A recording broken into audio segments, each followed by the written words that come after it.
वक्रतुण्डं महाकाय सूर्यकोटिसम्प्रभ निर्विघ्नं कुरु मे देव सर्वकार्येषु सर्वदा मंगलम भगवान विष्णु मंगलम गरुत्तज मंगलम पुंडरीकाच मंगलाय तनो हरि।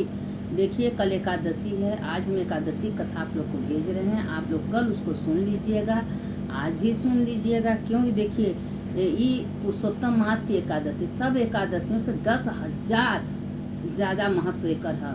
अगर एक कथा जो सुनेगा एकादशी का व्रत, कितना लोग तो एकादशी से अमावस्या तक जो 5 दिन व्रत रह जाता है उसको पूरा पुरुषोत्तम मास का व्रत का पूर्ण मिल जाता है।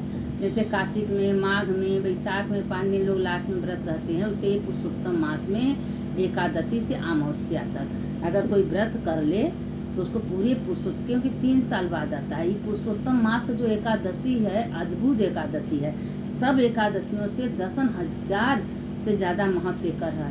तो इसलिए अच्छे से नियम से आप लोग इस एकादशी का व्रत करिए। 10वीं को एक बार भोजन करिए, शाम को कुछ दूध टाइप ऐसे सब ले लीजिए, और एकादशी से अगर रहना हो तो अमावस्या तक व्रत रह जाइए। आपके अरबों अरबों खाते में फूट जाएगा। जन्म तो होगा नहीं, अगर जन्म होगा तो राजा महाराजा अच्छे के घर में जन्म होगा। यह मामूली बात नहीं है पुरुषोत्तम मास। जब इसका कथा सुनिए तब समझ में आता है कि इतना बड़ा महत्व पुरुषोत्तम मास का, क्योंकि ब्रह्मा विष्णु महेश सब इनको अपना अपना अंश दे दिए हैं, इसीलिए सबसे ज़्यादा महत्व पुरुषोत्तम मास का हो गया है। अब एकादशी का कथा आज हम भेज रहे हैं। कल एकादशी है। कोई भी एकादशी उदया तिथि का एकादशी उपरांत जो द्वादशी होता है वो एकादशी का बहुत ज़्यादा महत्व होता है। इसीलिए कभी भूल के 10वीं बेधा एकादशी नहीं करना चाहिए, चाहे वो थोड़े से हो तो क्या, लेकिन वो एकादशी का ज़्यादा महत्व होता है। अब जो दिन रात एकादशी है, अगर 10वीं बेधा है तो एकादशी कोई महत्व नहीं होता है। हम व्रत भी करें कोई महत्व न हो, क्या मतलब है। अब एकादशी का पहले नाम सुन लीजिए, उसके बाद एकादशी कथा हम आप लोग को भेज रहे हैं। अब देखिए अगहन मास में उत्पन्ना एकादशी, मोक्षदा एकादशी, पौष मास में सप्ताह एकादशी, पुत्रदा एकादशी, माघ मास में षटतिला एकादशी, जया एकादशी, फागुन मास में विजया एकादशी, आमकी एकादशी, चैत मास में पापमोचनी एकादशी, कामदा एकादशी, वैशाख मास में बरुथनी एकादशी, मोहिनी एकादशी, जेठ मास में अपरा एकादशी, निर्जला एकादशी, आषाढ़ मास में योगिनी एकादशी, पद्मा एकादशी, चातुर्मास में श्रावण मास में कामिका एकादशी, पुत्रदा एकादशी, भाद्र मास में अजय एकादशी, परिवर्तनी एकादशी, अश्विन मास में इंदिरा एकादशी, पापा कुशा एकादशी, कार्तिक मास में रमा एकादशी, हरि प्रबोधिनी एकादशी, पुरुषोत्तम मास में पद्मिनी एकादशी, हरिवल्लभा एकादशी। ये चुनी उनी एकादशी का नाम है। तो इस एकादशी का नाम हमेशा लेना चाहिए जब एकादशी करो, क्योंकि 24 एकादशी की कथा तो हम लोग सुन नहीं पाएंगे, तो इसीलिए इस एकादशी का नाम ले लेना चाहिए। अब सुनिए परमा एकादशी, परमा हरिवल्लभा एकादशी इसका नाम कहते हैं। पुरुषोत्तम मास के कृष्ण पक्ष की एकादशी को परमा अथवा हरिवल्लभा एकादशी कहते हैं। इस दिन भक्ति पूर्वक नरोत्तम भगवान विष्णु की पूजा करने से दुर्लभ सिद्धियों की प्राप्ति होती है। धर्मराज युधिष्ठिर बोले, हे वासुदेव, अब कृपा करके मलमास के कृष्ण पक्ष की एकादशी का नाम, उसके व्रत की विधि तथा महाशय को विस्तार पूर्वक बताइए। श्री कृष्ण बोले, हे राजन, इस एकादशी का नाम परमा है। इस व्रत के प्रभाव से समस्त पाप नष्ट हो जाते हैं, लोक में सुख तथा अंत में मुक्ति मिलती है। शुक्ल पक्ष की एकादशी के समान ही इसकी विधि है। नरोत्तम भगवान का भक्ति पूर्वक पूजन इस एकादशी में करना चाहिए। इस बारे में एक मनोहर कथा जो काम्पन नाम नगर में हुई है, मैं तुमसे कहता हूँ। अब देखिए सारा कृष्ण भगवान युधिष्ठिर से सब कथा कहते हैं। प्राचीन काल में काम्पम नामक रमणीय नगर में सुमेधा नाम का एक अत्यंत धर्मात्मा ब्राह्मण रहता था। उसकी स्त्री भी अत्यंत पतिव्रता थी, परंतु दुर्भाग्यवश वे अत्यंत दरिद्र थे। उसके अनेक मनुष्यों से भिक्षा मांगने पर भी उसको भिक्षा नहीं मिलता था। इस कारण भली प्रकार भोजन, वस्त्र और रहने को स्थान तक नहीं था। रूप एवं यौवन से संपन्न उसकी स्त्री अपने पति सहित अत्यंत कठिनता से जीवन निर्वाह किया करती थी। कई दिनों तक उपवास करना पड़ता था, परंतु उसको कुछ मिलता नहीं था, क्योंकि बहुत ज़्यादा वह गरीब थी। पतिव्रता स्त्री स्वयं भूखी रहकर भी अतिथि सत्कार अवश्य करती थी और अपने मुख पर कभी मलिनता तक न आने देती। साथ ही अपने पति के से कभी किसी वस्तु की याचना तक न करती। भूख और गरीबी के कारण उसका शरीर दिन प्रतिदिन दुर्लभ होता जा रहा था। अपनी स्त्री के दुर्लभ शरीर एवं घर में अन्न का अभाव देखकर सुमेधा ब्राह्मण एक दिन अपनी स्त्री से कहने लगा, हे प्रिय, यदि मैं किसी श्रेष्ठ मनुष्य से धन मांगता हूँ तो मुझको कोई कुछ देता नहीं। मैं क्या करूँ, कहाँ जाऊँ? बिना धन के घर में कार्य सिद्ध नहीं होते। अतः मुझको विदेश जाने की आज्ञा दो, जिससे मैं कुछ धन प्राप्त कर सकूँ। मुझे कुछ प्रयत्न तो करना चाहिए, क्योंकि बिना उद्यम के कार्य किसी से सिद्ध नहीं होता है। वो अपनी पत्नी से कह रहे हैं कि हम लोग कितना दिन भूखे रहेंगे।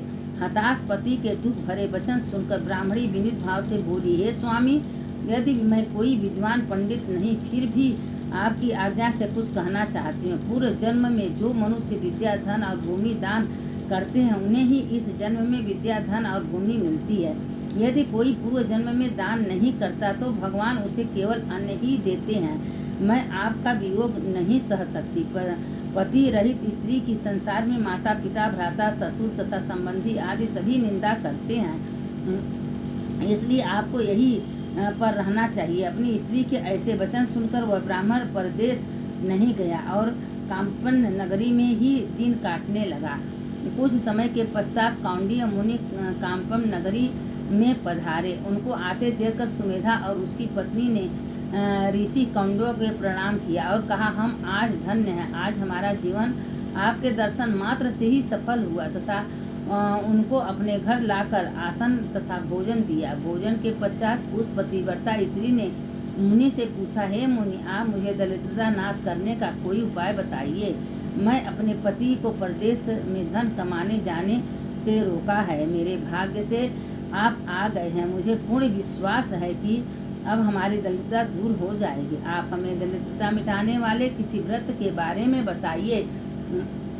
देखिए, संजोग से इतने बड़े मुनि, जब आप धर्म पर रहेंगी, पतिव्रता रहेंगी, कभी किसी को गलत निगाह से नहीं देखेंगे, तो आपका साथ भगवान भी देते हैं। आप देखिए कि कैसे उनके घर में धन नहीं था। वही कह रहे थे कि जो पुनर्जन्म में दे आया है वही हिसाब से भगवान देते हैं। अगर आप अच्छे से दान पुण्य की हैं तो आपको रहने का घर, खाने का, पीने का, वस्त्र, कपड़ा, भगवान सब कुछ देंगे। अगर आज नहीं की हैं तो आपको एक रोटी भी नहीं मिलेगा। भगवान कहते हैं कि हम अपने घर से कभी किसी को कुछ नहीं देते हैं। जो दे आया वही हिसाब से उसको हम देते हैं। कौंडी ऋषि को ब्राह्मण दंपति पर दया आ गई और वह बोला, हे देवी, मल मास के कृष्ण पक्ष की परमा एकादशी के व्रत से समस्त पाप, दुख और दरिद्रता आदि नष्ट हो जाते हैं। जो मनुष्य इसका व्रत करता है वह धन्यवान हो जाता है। इस व्रत में नित्य गायन और भजन कीर्तन सहित रात्रि जागरण करना चाहिए। कुबेर को महादेव जी ने इस व्रत के कारण धनाधिपति बना दिया था। इस व्रत के प्रभाव से सत्यवादी राजा हरिश्चंद्र को पुत्र, स्त्री और राज्य प्राप्त हुआ था। तत्पश्चात मुनि ने उसके एकादशी के व्रत की समस्त विधि बताई। मुनि ने व्रत का विधान बताने के बाद कहा, हे ब्राह्मणी, पंचरात्रि व्रत इससे भी अधिक उत्तम फल देने वाली है। परमा एकादशी में जो पंचरात्रि मतलब एकादशी से अमावस्या तक, एकादशी के दिन प्रातः का नित्य कर्म से निर्वृत्त होकर विधि पूर्वक पंचरात्रि व्रत आरंभ किया जाता है। जो मनुष्य 5 दिन तक निर्जल व्रत करते हैं वे अपने माता पिता और स्त्री सहित स्वर्गलोक को जाते हैं। जो 5 दिन तक संध्या को केवल एक समय भोजन करते हैं वे स्वर्ग को जाते हैं। जो मनुष्य स्नान करके 5 दिन ब्राह्मणों को भोजन कराते हैं उन्हें समस्त संसार में भोजन कराने का फल मिलता है। इस व्रत में जो घोड़े का दान करता है उन्हें 3 लोक दान करने का फल मिलता है। जो मनुष्य उत्तम ब्राह्मण को तिल सहित दान करते हैं वे तिल की संध्या के बराबर विष्णु लोक में रहते हैं। जो घी का पात्र दान करते हैं वे सूर्य लोक को जाते हैं। जो 5 दिन तक ब्रह्मचर्य पूर्वक रहते हैं वे देवांगनाओं के साथ स्वर्ग के भोग करते हैं। ये पवित्रते, तुम अपने पति के साथ इस व्रत को करो, इससे तुम्हारे पर्याप्त धन और सिद्धि प्राप्ति होगी और अंत में पति सहित स्वर्ग को जाओगी।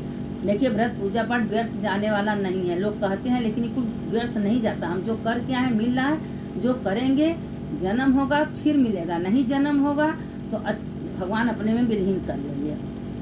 कौंडी मुनि के कहे अनुसार ब्राह्मण दंपति ने 5 दिन परमा एकादशी का व्रत किया। व्रत समाप्त होने पर उनसे देखा कि एक राजकुमार अपने सेवकों सहित उसके सामने खड़े हैं। राजकुमार ने ब्रह्मा की प्रेरणा से एक सुंदर नवीन मकान जो कि सब वस्तुओं से सजा हुआ था रहने के लिए उन्हें दिया। साथ ही राजकुमार आजीविका के लिए एक ग्राम देकर अपने महल को चले गए। ये दोनों इस व्रत के प्रभाव से अपनी संतानों सहित अनंत सुख भोगकर अंत में स्वर्गलोक को प्राप्त हुए। जो मनुष्य परमा एकादशी का व्रत करता है उसे समस्त तीर्थों के दान आदि का फल मिल जाता है। जिस प्रकार संसार में 2 पैरों वाले में ब्राह्मण, 4 पैरों वाले में गौ, देवताओं में इंद्रराज जेठ श्रेष्ठ हैं, उसी प्रकार महीनों में अधिक मास उत्तम है। इस महीने में पंचरात्रि व्रत अत्यंत पुण्य देने वाली है। इस महीने में पद्मिनी और परमा दोनों ही एकादशियों का श्रेष्ठ है। इसके व्रत के समस्त पाप क्षीण हो जाते हैं। दुर्लभ मनुष्य को भी कम से कम एक व्रत अवश्य करना चाहिए। जो मनुष्य अधिक मास में स्नान तथा एकादशी का व्रत नहीं करते उन्हें आत्मघात का पाप लगता है। यह मनुष्य योनि बड़े पुण्यों से मिलती है। इसलिए मनुष्य को सभी एकादशियों के व्रत अवश्य करने चाहिए। इस संवाद का उपहास करते हुए भगवान श्री कृष्ण ने कहा, हे धर्मराज युधिष्ठिर, जो आपने मुझसे पूछा था सो मैंने तुम आपको बता दिया। अब आप इसका व्रत भक्ति पूर्वक कीजिए। जो मनुष्य अधिक मास में लोध की एकादशी तथा शिवरात्रि का व्रत करते हैं वे स्वर्ग को इंद्र के समान भोगों को भोगते हैं। यह तीनों लोकों में वंदनीय होकर विष्णु लोक को प्राप्त होते हैं। जो ये पंचरात्रि व्रत करते हैं उनके तत्काल समस्त पाप नष्ट हो जाते हैं। उनको धन्य धान पुत्र पौत्र की सुख प्राप्त होती है। इस व्रत को करने वाले के घर में कभी कोई दुख दरिद्र नहीं आता है। देखिए अब इतना बड़ा इसमें महत्व दिया है। इसी में अब एकादशी का थोड़ा सा डालेंगे, कथा लंबी हो जाएगी, एक कहानी सुन लीजिए। देखिए कितना बड़ा महत्व है। 10,000 एकादशी आप करेंगी, इस पुरुषोत्तम मास के एकादशी का महत्व है। और जो 5 दिन तक व्रत कर ले तो उसको तो पूछने की बात ही क्या है।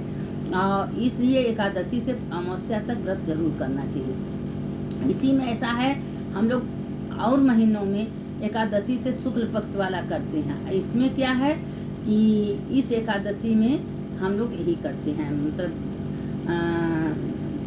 कृष्ण पक्ष का करते हैं। अब देखिए कहानी सुन लीजिए कि देखिए एक गांव में एक बूढ़ा रहती थी, उनकी बहू थी। बहू उनकी बहुत मतलब कि पुरुषोत्तम मास का व्रत, गणेश जी का व्रत, पूजा पाठ खूब करती थी। करते करते उनको एक बेटा था। अब कुछ दिन बाद उसके पति का तबीयत खराब हुआ, चल बसे। अब वो क्या करे, अंत में कोई उसको पूछने वाला नहीं था। अब वो अपना रोती थी। सास उसको छोटा ऊपर इतना मारती थी कि तुम मेरे बेटे को खा गई है। लेकिन भगवान को तो श्रद्धा विश्वास नहीं था। एक दिन डंडा से मार के अपने बहू को, अपने पोते को घर से निकाली। अब वो बेचारी जाए तो जाए कहाँ। बेटा कहा, माँ हम लोग कहाँ रहेंगे, कहाँ जाएंगे, क्या खाएंगे, पापा भी नहीं है। अब इतना रो रही थी, लेकिन वो भगवान पर श्रद्धा विश्वास था। जाते जाते एक जंगल में गई तो वहाँ भगवान का पुरुषोत्तम गणेश जी का मंदिर देखी। उसी मंदिर में गई, वहाँ प्रसाद का भोग बन रहा था। दोनों माँ बेटे खाए और उसी पीछे में बेटा को लेके रात में सो गई। तब से पुजारी जी आए। पुजारी जी कहे, तुम कहाँ से आए हो, क्या तुम्हारा परिचय, सारे किस्सा बता दी। पंडित जी क्या करें, हम बहुत दुखी, हमारे पति नहीं, हमारी सास हमको मार के घर से निकाल दी, हमारे पास कुछ जगह नहीं, हम क्या करें, कहाँ जाएं। तो पंडित को दया आ गया। पंडित कहे, कोई बात नहीं, तुम इसी मंदिर में रहो, साफ सफाई करो। लड़का भी साफ सफाई करने लगा। रहते जब कुछ दिन बीता तो अब सोची कि हम यहाँ रह के क्या करेंगे। माला फूल का दुकान लगा ली। अब बेटा वो माला फूल अपने बेचने लगे। अब बेचते इसी तरह भगवान की कृपा से, पुरुषोत्तम भगवान को, उसका दुकान खूब अच्छे से चलने लगा। चलते उसके पास बहुत पैसा हो गया। जब पैसा हो गया तो एक बगल में मकान बना लिए, झोपड़ी टाइप का बना लिए। उसका लड़का बड़ा हो गया शादी करने के लिए। अब वो शादी करी, बेटा बहू भी हो गया। बहू बहुत अच्छी आ गई, घर में गृहस्थी काम धंधा करने लगी, माला फूल का दुकान भी देखने लगी, अच्छे से रहने लगी। और यहाँ एक सास की इतनी दुर्दशा थी कि जहाँ जाते जब तुम अपने बहू की नहीं हुई तो क्या किसी को होगी। सब कोई खाना नहीं, कोई पीना नहीं। अब एकदम दर भटकने लगी। उसके घर में कुछ नहीं था, एकदम अकेली पड़ गई थी। बेटा बहू को निकाल ही दिया था, पोता बहू को घर में बेटा था नहीं, किसके साथ रखती। अब जंगल में ढूंढते संजोग बस उसी मंदिर में वो भी चली गई। जब वहाँ देखी कि गणेश जी और विष्णु भगवान का मंदिर है, वहाँ गई तो उन्हीं का मकान था, उसके पोते का। अब वो घटघटाई तो उसकी पोता बहू निकली। तो कही बेटा हमारे भूख लगा है, 2 दिन से हम कुछ खाए नहीं, तो उसकी पोता वो खूब बढ़िया उसे भोजन कराई। कहीं कुछ काम हम दे दो, तो कहें ठीक है तुम काम करना, घर में झाड़ू बटोरू पोछा लगा दिया करो, हम तुमको भोजन दे देंगे। उसी घर में उसका बेटा जो उसकी माँ था वो नहीं थी, बाहर से आई तो देख के चक्का हो गई कि अरे मेरी सासू माँ यहाँ कहाँ से।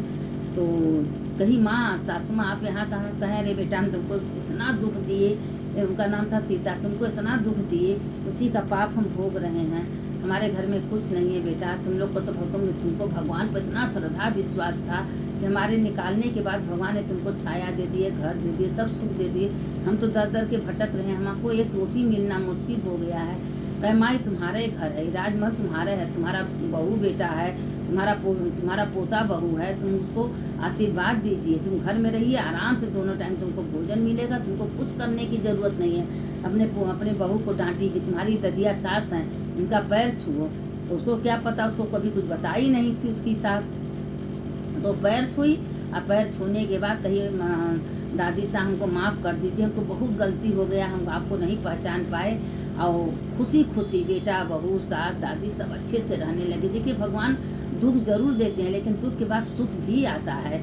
अब वो देखिए उसके पास गई, अंत में अपने करने का फल पछताने लगी। जैसे भगवान उसको पतों को बेटा को दिए, पोता को दिए, वैसे भगवान सबको दें। जैसे उसको सास के दिए उसको किसी को नहीं। देखिए कहानी कहने वाले की भी जय होता है, सुनने वाले की होती है। इसीलिए बार बार आप लोग से कहते हैं कि इसको अपने सुनिए और दूसरों को, क्योंकि जिंदगी भर से वो एकादशी का व्रत करती थी। अब देखिए अब कल सवेरे से राम रामेति रामेति रमे रामे मनोरमे सहस्त्र नाम तत्तुल्यम राम नाम वरम, ये मंत्र बोलिए, अब विष्णु सहस्त्र नाम तक पाठ करिए और काम करते रहिए, चलते उठते बैठते राम रामेति रामेति रमे रामे मनोरमे सहस्त्र नाम तत्तुल्यम राम नाम वरम मंत्र बोलते रहिए, सारा काम करते रहिए, भगवान का नाम भजन करते। यह ध्यान दीजिएगा कि कल एक पत्ता न टूटने पावे। घर में झाड़ू मत लगाइए, क्योंकि अगर टूटा टूटी मर जाए तो उसके पाप लगेगा।